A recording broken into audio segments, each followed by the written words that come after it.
Hello and welcome to another edition of the All Too Confusion Hangout. I am your host, Charlie, and I'm joined once again by the prolific Commodore himself, Zealeus.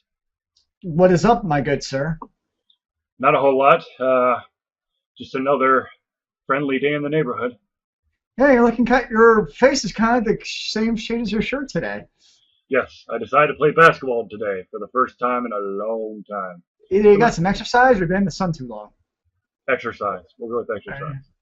Good times. Indeed, indeed. So let's see here. What is going on? If you have been keeping up with the Georgia Game Developer Association, you'll know that next weekend is their game jam that's being sponsored by the CDC. The topic is health, and hold on a sec. Okay, the main overall topic is health, and then You the got sub fancy paperwork about it. yes, the subtopics are basically you're going to be making a game, either Hmm. digital or board game, for 48 hours straight. It starts on this Friday, not this Friday, but September the 20th. Hmm. It starts at 5 p.m. and then ends on Sunday at 5 p.m. Um, Right on. as it's part of the CDC, the main focus is going to be health, and there's 6 general areas that they want to go over that you can utilize for your game. The first one is healthcare associated infections. The next one is HIV.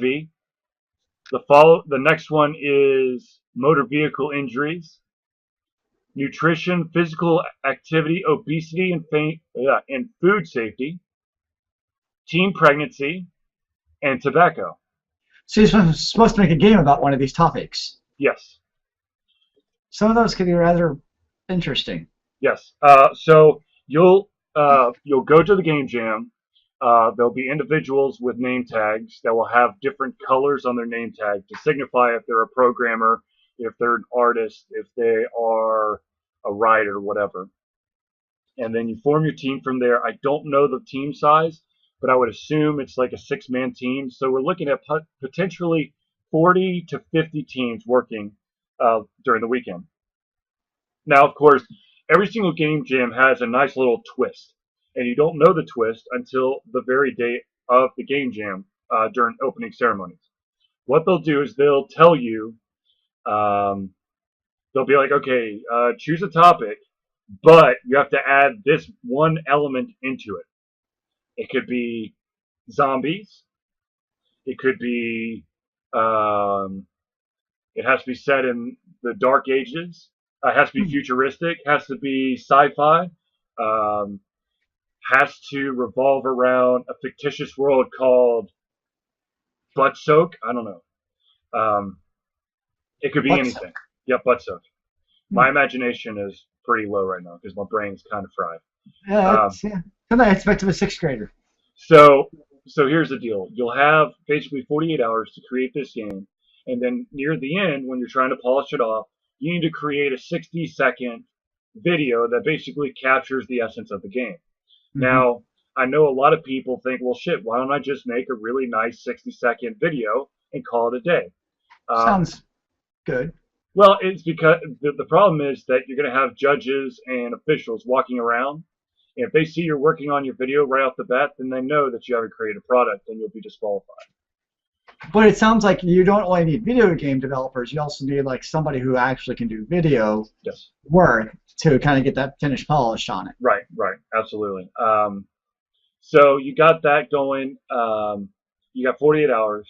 And then what they're going to do is the judges are going to view all of the 60-second videos and choose and vote on all of them and then choose 5 winners.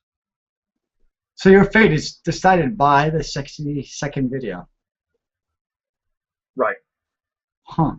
Interesting. So what happens is you So Blizzard should enter and win. yeah, exactly. Blizzard and Square Enix. There you go. That's all I need. Um, so so there'll be 5 winners. Those 5 winners will then have the ability to polish up their game more for the following, I think it's like 2 weeks. Hmm. And then they will be presenting again at Siege, which is the first weekend in October. And then from there, you're going to have a single winner. And that single winner is going to have a year paid internship at the CDC. Not only that, but you'll be able to publish your game and make money off of it because it'll have the CDC backing, So is it the whole team has that backing or just like one member? the whole team. That's a pretty sweet gig. Yeah. You better just choose 6 people you like to actually work with. Well, one of the things about game jams is that they want you to form teams that you don't really know. So they will be keeping an eye on. Let's say that you are an independent developer and you brought the rest of your team along. They're going to try to nip that in the butt. They're not going to allow you to team up with them. So how are you supposed to like? Can you form a team when you get there? Just find random people to basically. Yeah. Oh, okay, that's kind of cool. Yeah. Hmm. That could be interesting. It'd be kind of funny if you got like I don't know, like a Sid Meier just decides to show up. Get like a Right. big time developer just happens to come and doesn't make a scene. Nobody even knows exactly who he is until like 20, 72 hours later. It's like, wait a second, This sounds really familiar. we just created Civilization, Yeah, only with a health aspect on it. exactly. I'll be very interested to see. I'm sure there's going to be tons of amazing ideas. Yeah. Um, if you, the watcher, the listener, the fan of Ultra Confusion, are actually attending this game jam or a game jam in the future, because there is like a global game jam. I believe it happens every January. I believe, um, where a bunch of universities or game associations will get together and throw these jams in different places all over the U.S. Uh, I mean, and it's an amazing learning experience. There's always a chance of industry scouts being there, so put It's your like a best baseball foot forward. scout sitting in Exactly, stadium. exactly. And then also, um, if at first you don't succeed, I mean, if you come up with this brilliant idea and you try to put it into, uh, if you try to make it work and it doesn't end up working, Hmm. there's always time to come up with another idea. Well, Um, there'll always be more game jams. well, of course, but I'm just saying that if you come in and your group comes up with you try to make the first idea that comes to you, it may not work out. Hmm. Be open to reinterpreting your idea or maybe going in a completely different direction. But it's the Like, learning experience and the craziness that happens that's really the magic of a game jam. that sounds pretty fun. If I were to, programming and video game development, I might actually be interested. But seeing as I am neither, You don't have to be a game developer.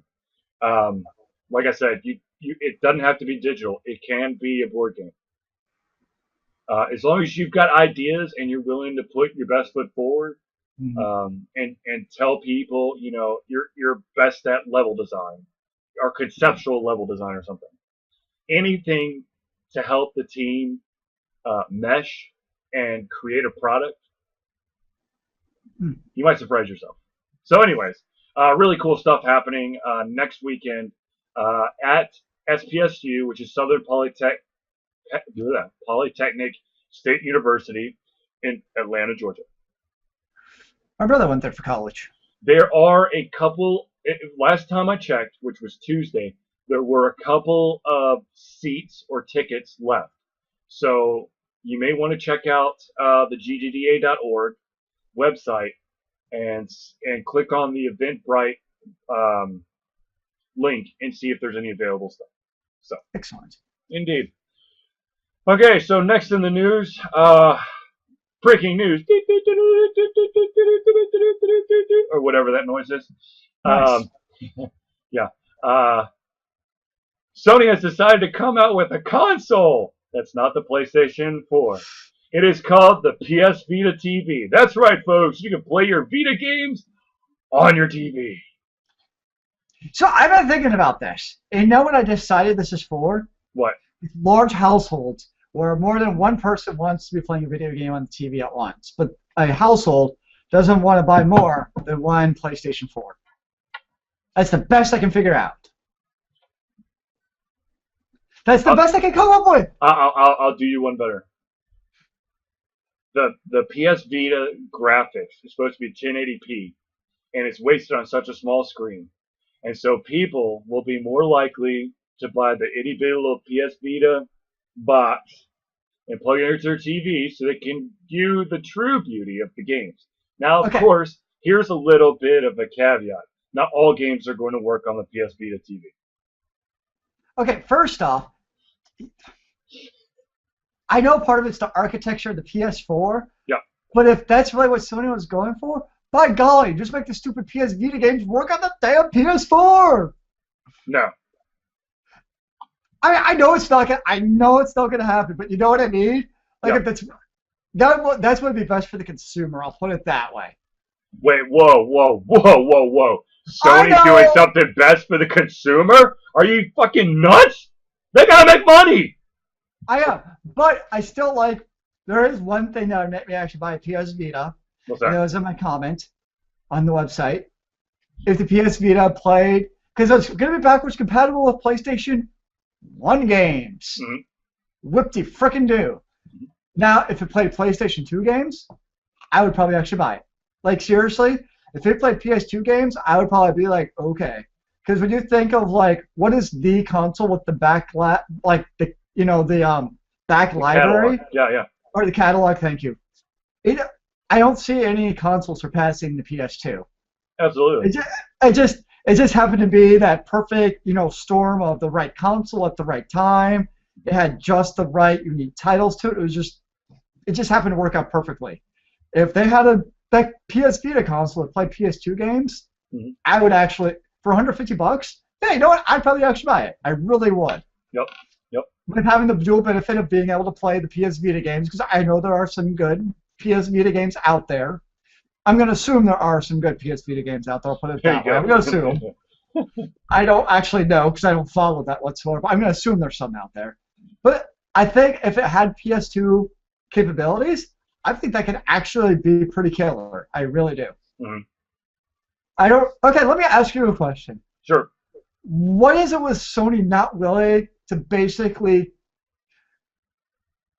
let's assume that the hardware is capable of it. Let's just assume this. Okay. Why is that Sony's not willing to do something about the PS2 to be able to play it on any modern piece of hardware that they come out with?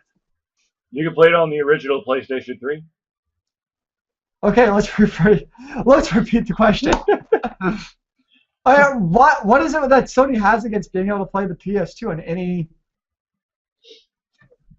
being able to do that?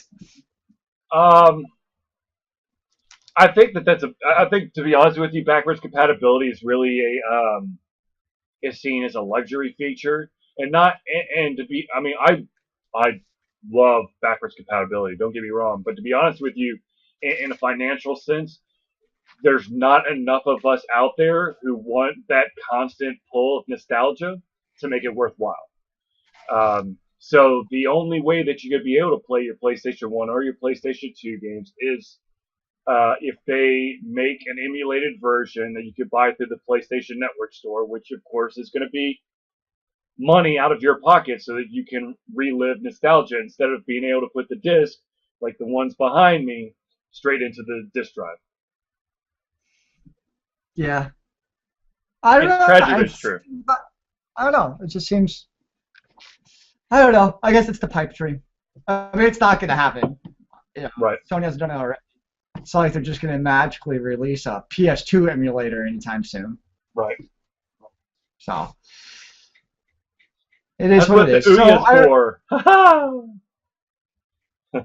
But like, I know I have really, given my situation, I have pretty much zero reason to actually buy the PS Vita Play TV.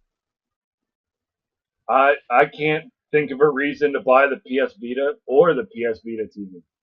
True. I mean, I'm not gonna. Even if I get a PS4, it's not like I have a second TV that I plan on playing it on. Like, that's never gonna be an issue for me. I don't own I've never owned a PlayStation portable device, so the potential of even having those, it just for me holds pretty much no appeal. Yep. I mean, I could see in certain situations where yes, it is useful, but I don't see the large spread appeal of it. I don't see it as any kind of game changer whatsoever. Right. I could also see like, Christmas. The kid wants, let's say, a PS Vita, or they want a PS4.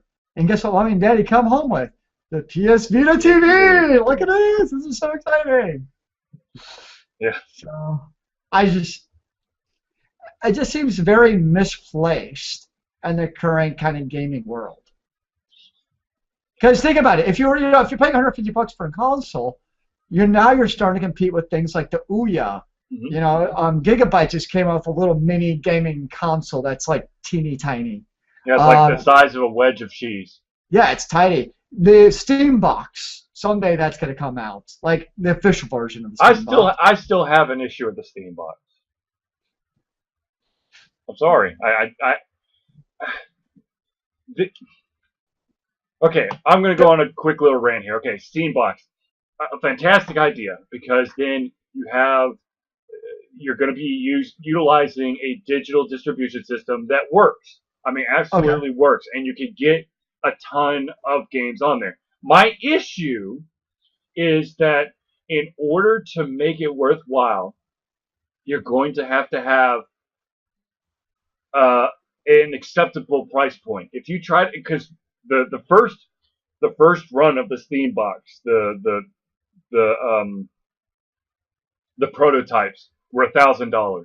I'm not buying. Was it that much? Yes, it was $999. If it's at PlayStation 4 price, I'm not going to buy it, because it's literally a piece. Okay, yes, all consoles are now at this point, they're fucking PCs in different multicolored boxes or whatever. But my issue is that the games on Steam evolve and require constant hardware upgrade as the games come out. With the Steam Box, it's a closed environment, and so you're not going to be able to obtain your full Steam library. And they're trying to push it as a console, so you would think that they're going to utilize some kind of control system instead of a mouse and keyboard, and I don't know how some of these games are going to transition into that realm. No, I never thought of the price point, because you're right. If it's $400, then you're right. What's the point of buying that over a Xbox or PS4, which or just buy a regular PC? Sure, I mean, you can buy a perfectly good gaming PC for $500. Yeah. With the ability, 3 years down the road, you pop in another $200 graphics card, and it's just like brand new. Right. So yeah, it seems like a good idea, but it has that issue where, maybe, just hypothetically speaking, maybe they come out with a $400 Steam Box that plays all the Steam games today. Mm-hmm. But 2 years from now, probably not going to happen so much. Right. It's like, what purpose does the Steam Box serve? Mm-hmm. I mean, it seems like a cool idea, but it's probably going to be, they'll have more advertising than Ouya, but it still seems to me it's going to be kind of like a niche market. You're going to have some people who are going to buy the Steam Box and be like, dude, this is awesome. But then again, look at the games that Valve is known for. Yep. Team Fortress 2, I do not want to play with the controller. I know you can, but it was meant to be played with the keyboard and mouse. Portal. What? You can play that with Portal. You can play that with. True. Yeah, that's very true. Half-Life. Yeah. I don't know. I guess, okay, maybe most of the Valve games you could play with the controller if you had to. But still, kind of like you said, most Steam games are PC-based, which means their primary control mechanism is the keyboard and mouse, which obviously, if you have a console, it's not going to happen so much. And besides, guess what? I can also hook my PC up to my TV and play on my TV if I really wanted to. Yep. So, yeah, it seems kind of like I don't know. But I also think that if there's I think Steam is one company who seems to do things right, and if there's a company who could make it work somehow, they would be the company that can do it. Right. Like they've built that over the years, like the Steam and the distribution channels and what they've been able to do. So this company who, it's almost like the Blizzard of old. You know, before they came out with a couple of maybe missteps, everybody in Blizzard and BioWare we trusted, right? Right. Probably more BioWare than Blizzard, really. Right. I'm actually thinking of BioWare, really. So kind of like BioWare, where they were a couple of years ago, yeah, but BioWare can't fail. It's kind of like right now, Steam's kind of the same way with their distribution. Is they do great stuff. So maybe, you know, the Steam box it has a chance. But I'm kind of skeptical too, and yeah, it's going to be hard to get that price point that works, that's comparable to a PC that you can upgrade, and yet if it's the same price of a console, and the reality is if it's the same price as a console, it's probably not going to be able to play PC games just because of the hardware architecture. Right. Okay, sorry. We've got to change gears real quick here. Yep. First of all, I'll be very interested to see what exactly the Steam box is when it finally comes out.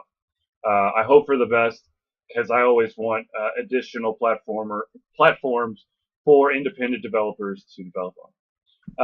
We just got an email. We have been invited to review another game. Right on. So I'll play it. Don't worry about Zealeus, I'll play it. What platform is it for? Android. Got it. I didn't think you had an Android device, Charlie Hawkins. What?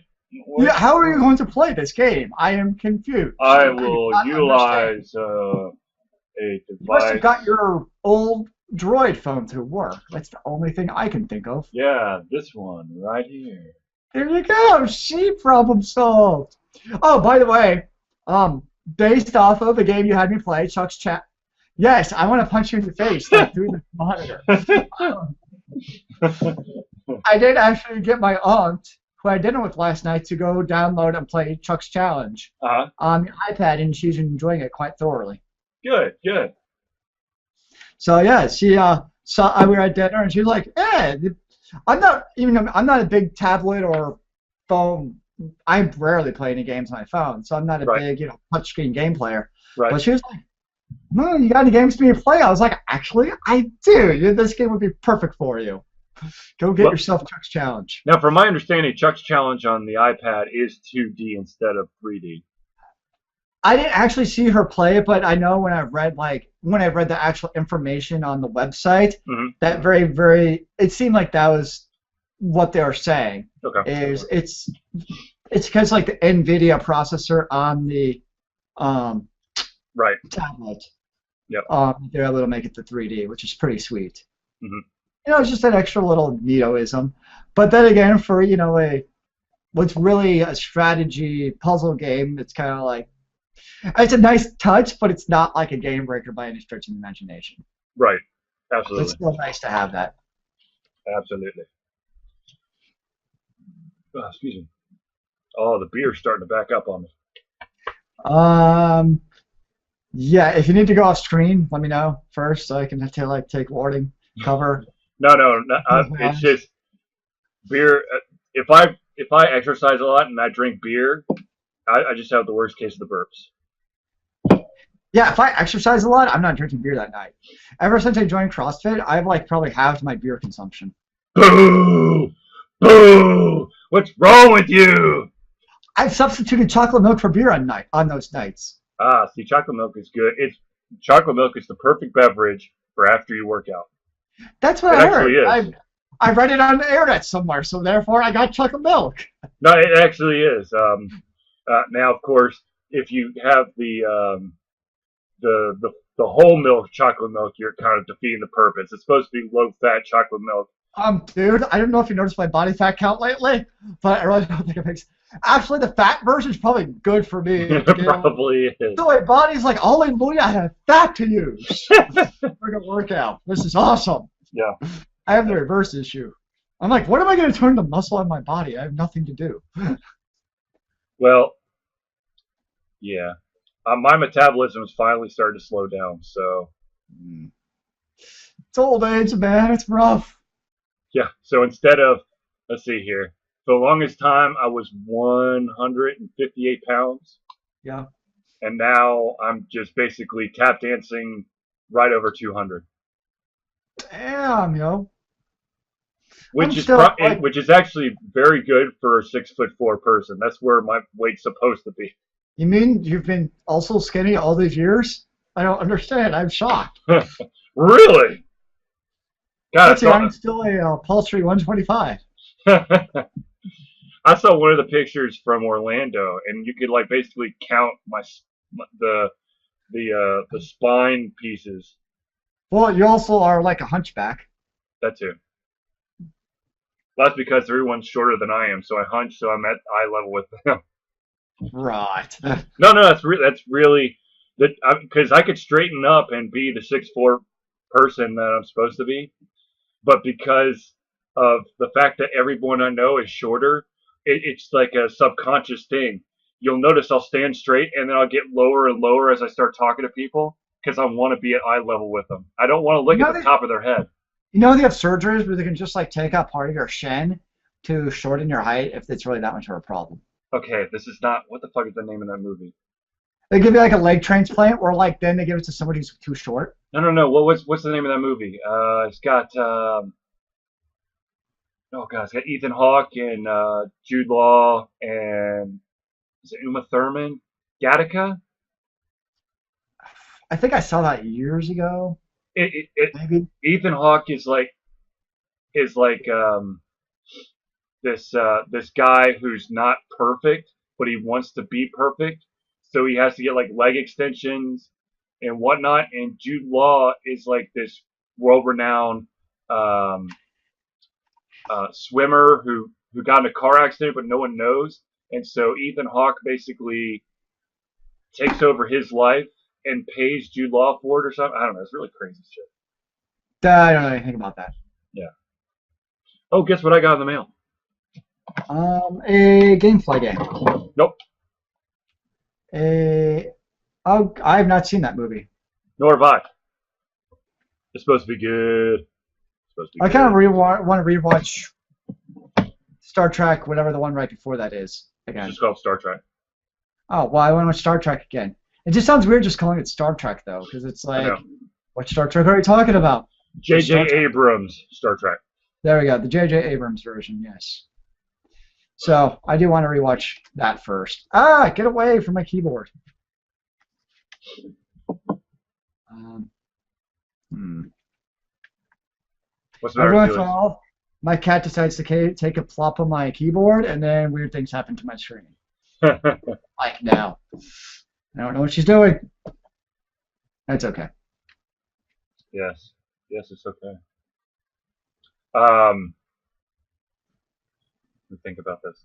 Okay, so another bit of news here. If you are in or around the Atlanta, Georgia area on October, I think it's the 3rd through the 5th, that's Siege, which is happening, I believe, in Marietta. Um, it's an awesome convention. Um, if you don't know about it, go to the ggda.org website. You can find out all the information about Siege. I'll be there. I'm apparently on 2 panels. I've been invited to join a second panel. So I will not only be on the destruction of the game industry as we know it, but I will be on the Ouya panel as well. Very nice. That should be some good stuff. Is this Ouya panel is going to have like real Ouya people, or is just a panel talking about the Ouya?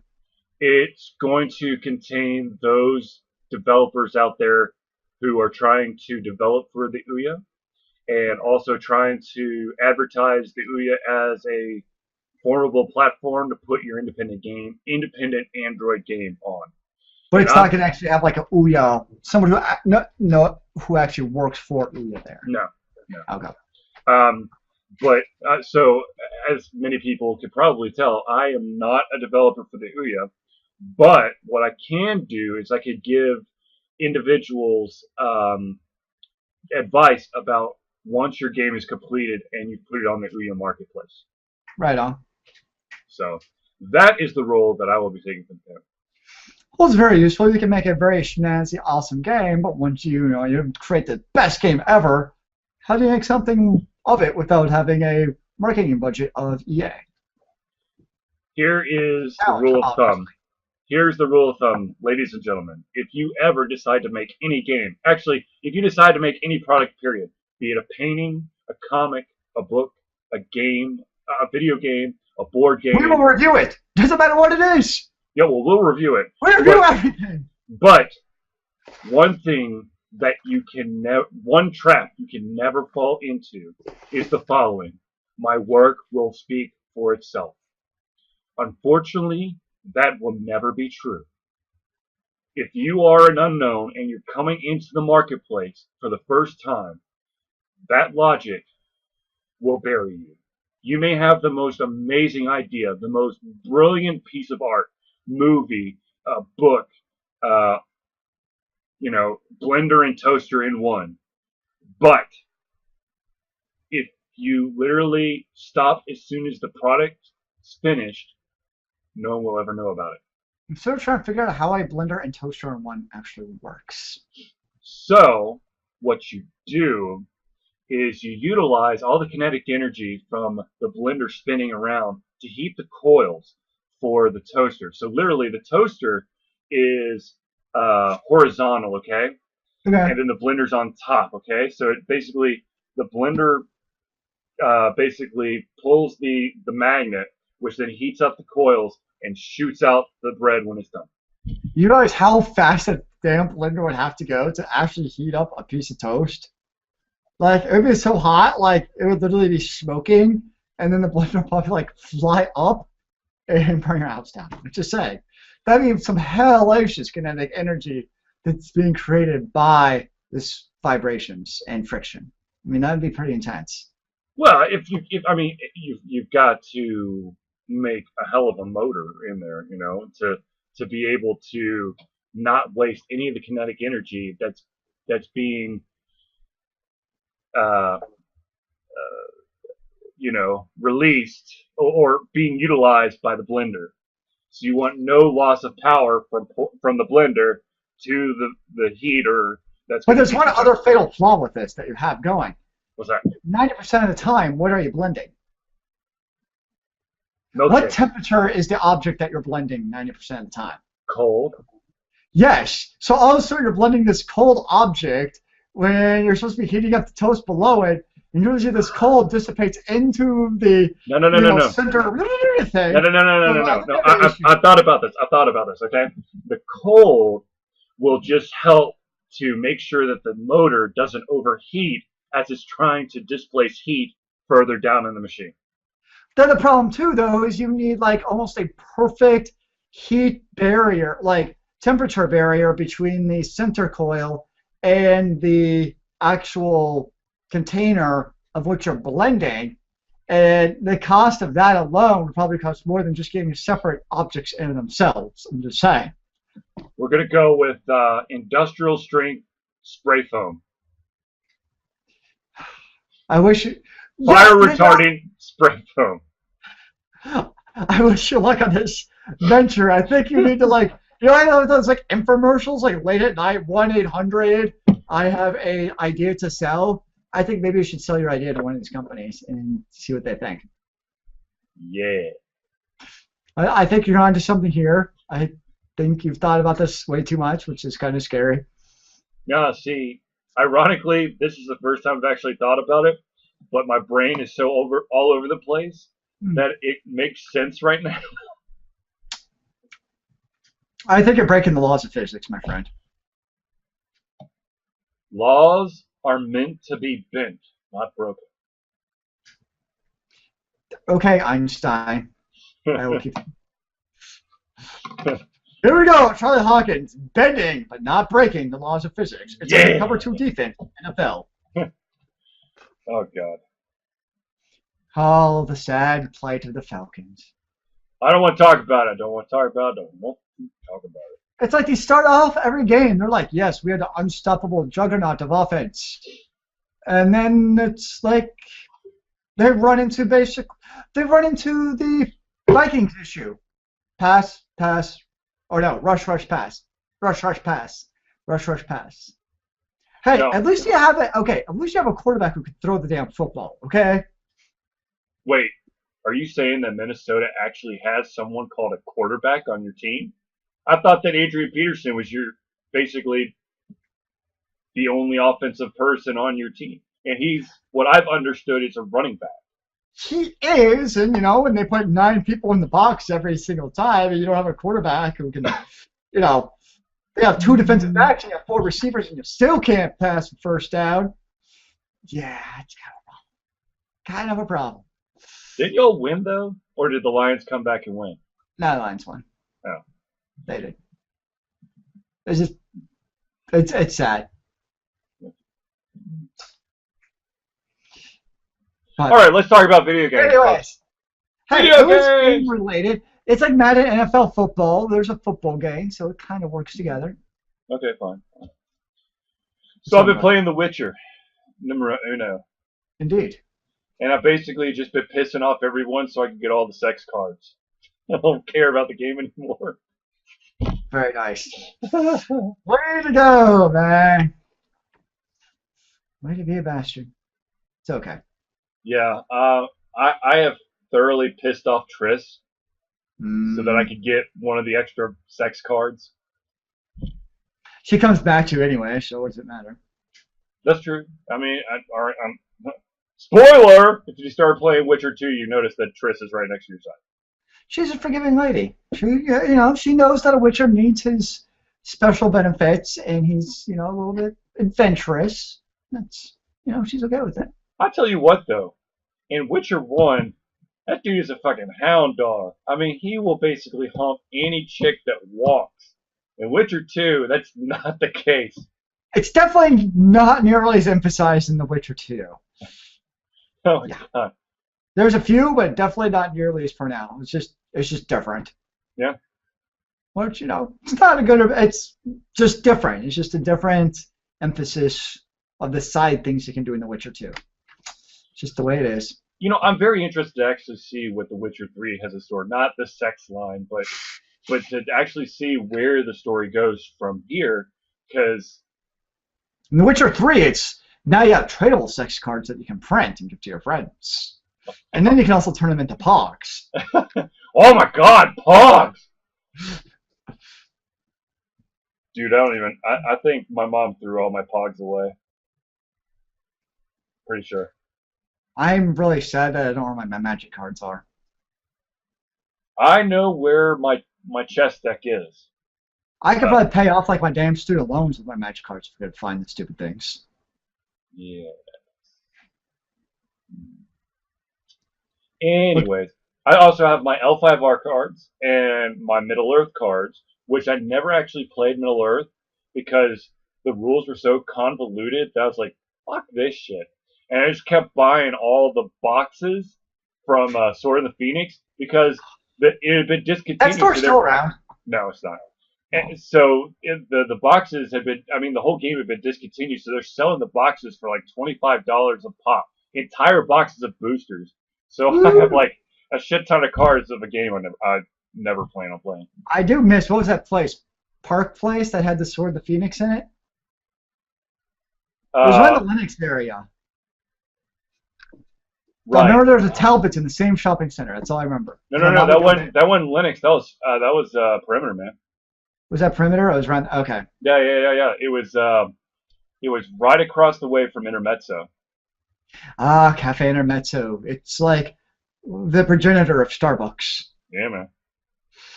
Yeah, my brother used to go there all the time.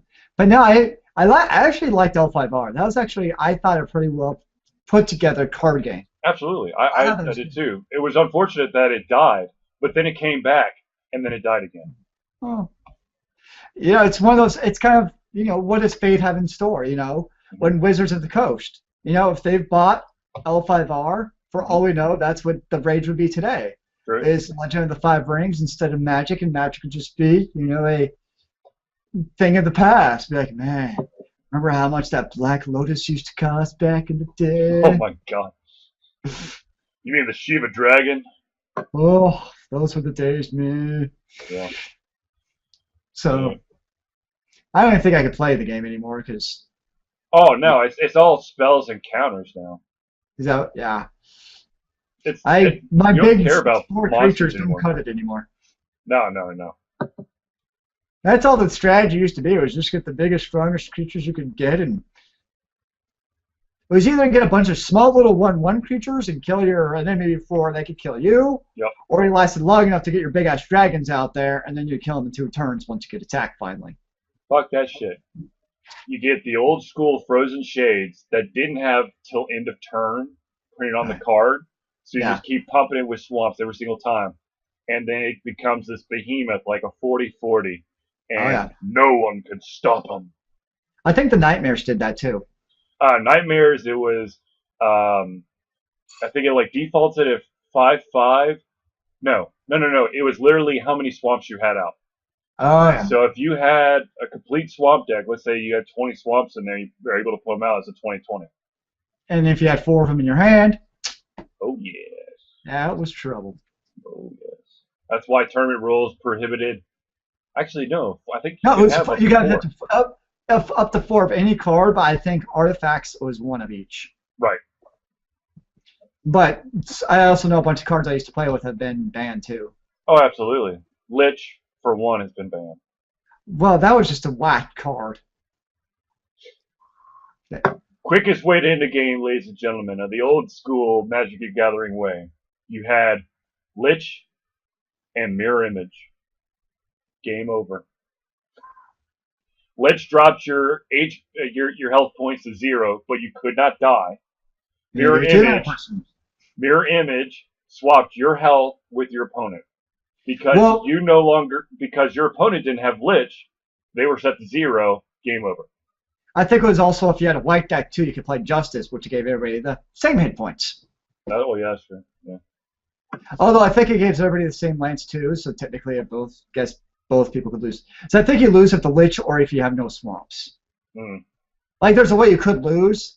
I forget which way it is, but oh well. Whatever. That was a fun game. It was. It was. I started playing that around the time I played the first Civilization. Oh man, the first Civ. University of Georgia camp. Dude, I think my first Civ was Civ 2. I don't think I actually ever played the original Civ. Nope, I played the original, just straight up 2D Civilization. Dang. That was the original, but it's one of the few games. I mean, think about it though. Okay, you never played the first Civilization, right? I don't think so. Like, in terms of sequels, I think especially with current sequels, typically you get from the first to second sequel, and even in modern games, how often is that sequel sometimes a step back? Right. It's like, really? Man, that's lame. Or, you look at the Mass Effect series where it's pretty, all three, I would consider all three pretty similar. I know not everybody thinks so, mainly because of the ending of Mass Effect 3, but that aside, so you have different ways, but going from Civilization 1 to Civilization 2 was one of those games where it's like, holy crap. Like, every shortcoming of Civilization 1, Civ 2 resolved. The only thing Civ 2 still had was your phalanx could still kill a damn battleship. Booyah! But like everything in Civ 2 and the whole crazy, then you got the scenarios, and then you had the fun cheat modes that was like built into the game. Yep. Civ 2 was like, it was the perfect match. It was one of the last true manuals too for a game. I remember Civ 2 had this. The map. The map. Do you remember yes. The big Yeah, you put it on your wall at your parents' place, and it literally was the wall. I remember my parents' bonus room where they had like the angled roof. Yep. So it's perfect for that angled roof to put on. You had the entire technology tree. Yep. That was, I missed that. Like, don't get me wrong, I love modern games, but sometimes those little things on video games was just awesome.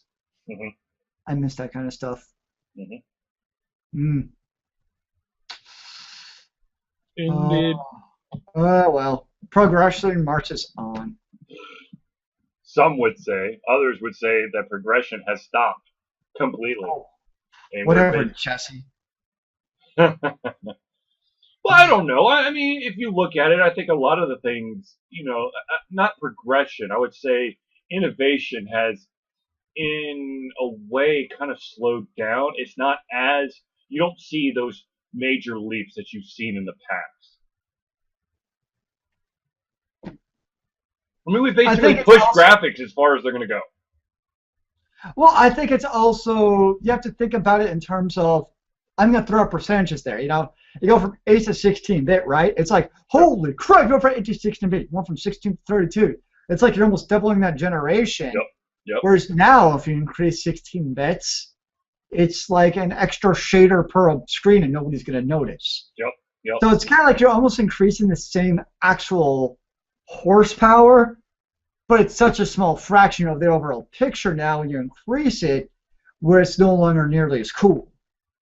Right. But that's also, but at the same time, and hopefully we'll see more if there's more competition in the marketplace.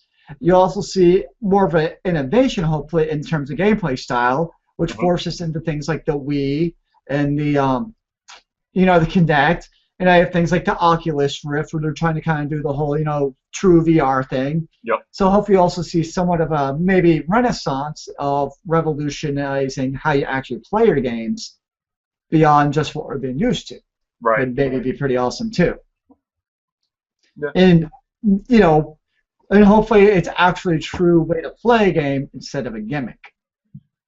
And it's kind of funny. Think of like VR with the Oculus Rift. I remember going back to Dave and Buster's, Hmm. and then junior high, and they had the damn like virtual reality helmets. Hmm. So it's like, I mean, they've had this technology for 20 years, Hmm. but it's like, where's it been the last 20 years? Um, collecting dust in a closet. Apparently, it's like nobody's cared about like this VR technology when all I want is my stupid holodeck, man. Is that too much to ask? You know what? I would, for now, I know that holodeck is still a little bit off, but if I could just get like a VR room that had 360 view and like a treadmill in the room, so if I walked one way in the world, the world would move with me, I'd be totally fine. It kind of reminds me of. Did you ever used? I think they had this at Dave and Buster's. Do you remember? I don't know what the game was called, but basically it was this big room and it Hmm. housed anywhere from like 8 to 16 people, Hmm. and it was like you were like on the spaceship, and Hmm. everybody was fighting at once on the screen against like big bosses and stuff. Did you ever play that game? No. Oh, that Yeah, was to be good. honest with you, I have never stepped foot inside of Dave and Buster. Oh, Now, like for those individuals out there who are in the Atlanta area, um, the IGDA Atlanta chapter, because of the fact that Thrust Interactive is no longer where they are and they don't have an office to host their events. They basically decided that they're hosting all their events at Dave and Buster's in Marietta. So interesting. if you want to go, you can go. Personally, I don't have the money right now to go to a Dave and Buster's, so I can't make it. It, I haven't been to Dave and Buster's since like probably grade school, Hmm. but yeah, I know it's not cheap at all to go. I mean, you can get out there at night. You could have bought yourself a new PC for the amount of money it costs to play those video games. Well, they're tricky because you usually use you put money on a card. Yep. So it's very easy to blow past your money without even realizing it. Yep. Yeah, so I mean nowadays it's not someplace I would go, but what else? You're talking 15, 20 years ago Hmm. when we didn't have that raw processing in our houses Right. that you didn't have back then, and plus you also had the X-Men gaming console back, arcade game, Hmm. which True. was awesome. True.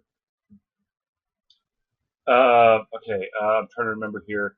I believe it's next week. Uh, shit. Maybe it's this Friday. I have no idea what you're talking about. Uh, the Someone invited me to.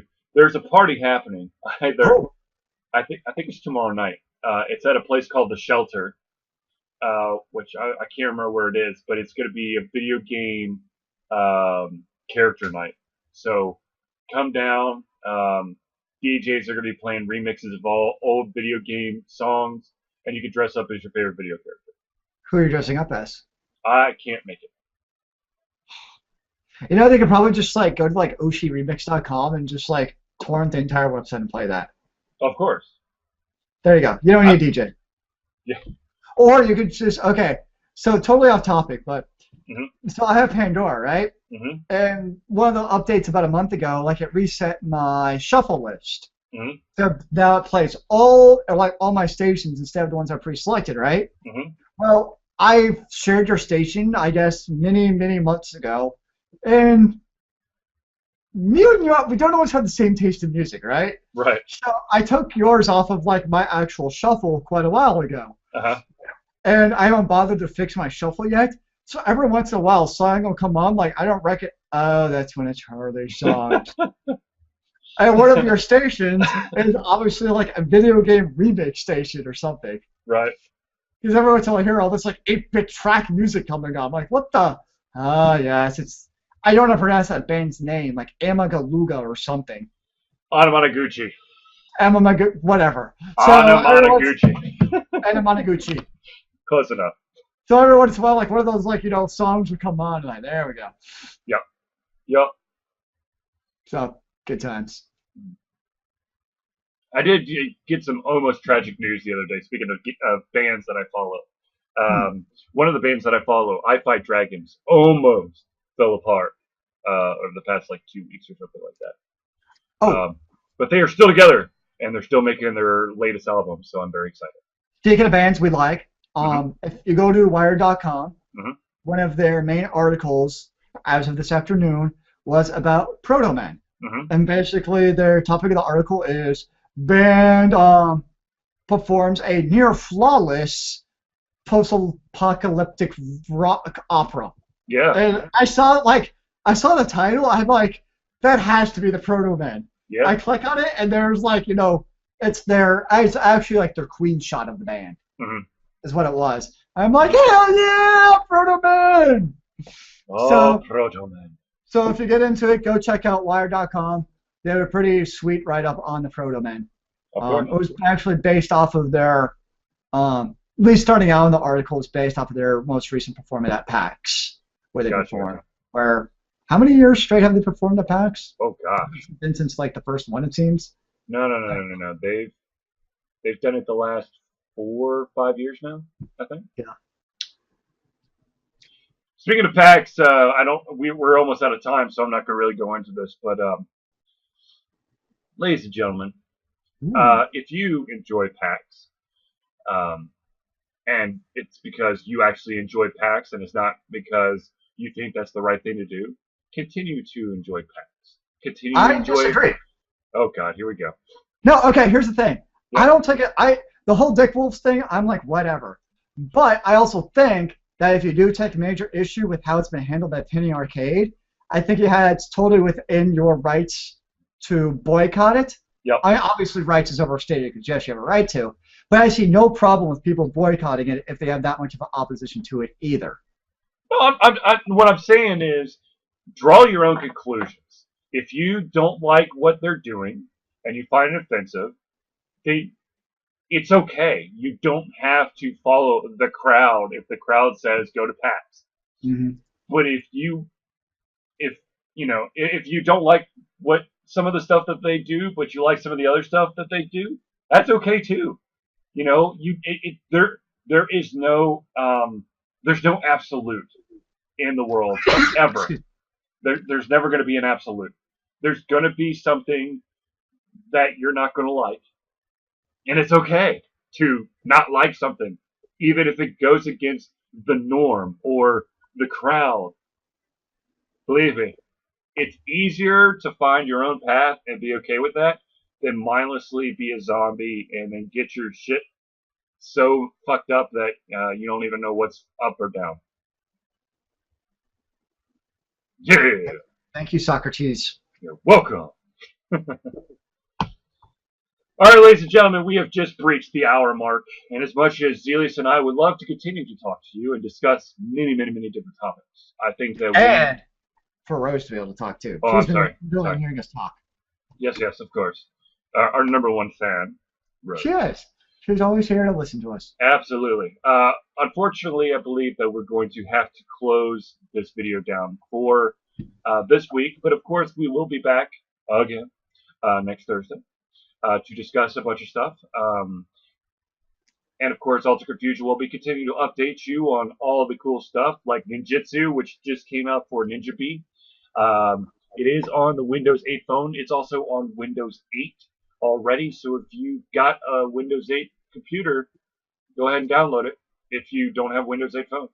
And of course, it is coming to the iOS and the Android mobile marketplace. It's not currently, well, my contact basically can't say anything past the mobile platforms, but they are very open to being able to put their games on the several different platforms. Let's put it that Right on. way. Anyways, thank you again for tuning into this show. We will be back next week to give you some awesome stuff.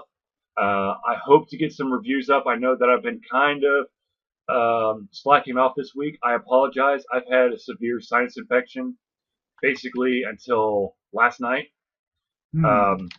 Dragon Con basically finally caught up to me and beat the ever living piss out of me. So I still have a little bit of sniffles, but I'm a ton better than I was. So, anyways, thank you for tuning in to the Ultra Confusion Hangout. For myself, Charlie, and Zealeus, we will see you next week. And remember, kids, keep on gaming in the free world. Amen to that, brother.